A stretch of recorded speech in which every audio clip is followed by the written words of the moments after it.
Welcome to a new video of the Parts channel. Well, I'm going to make a short video that I find quite interesting, every time we are seeing more broken, automatic gearboxes in BMW. Okay, this in particular is a GM that we have installed to an E39, this is from a scrapyard.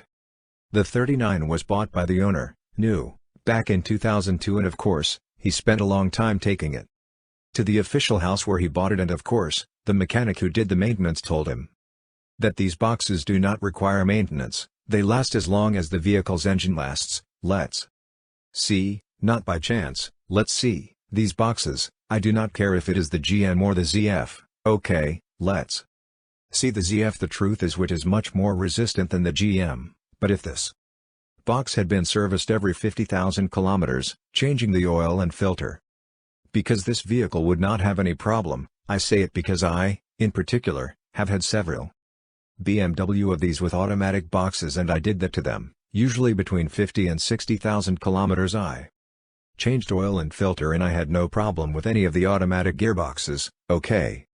That's why I don't care if it's the mechanic of the BMW or any other, if they tell you that an automatic gearbox doesn't it takes maintenance, my advice is that you change the mechanic, I tell you that clearly.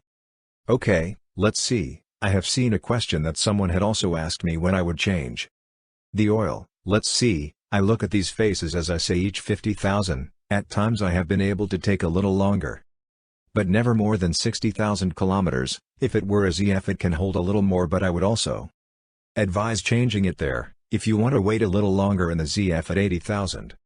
Now I say that they are somewhat more resistant, but do not go beyond there because then the problems begin. Of course, there are those who tell you, no, it is that at the moment the box is going well. Of course, but it is that when it starts to go bad, even if you put oil on it again, the oil is not going to repair the box. I understand. And now when it is going to go bad, even if the oil is changed, that will get worse and in the end the problems that it can give you, because they can be very, very expensive problems. Okay, well, here you have this short video. If it has been useful to you then don't forget to like and subscribe to the channel.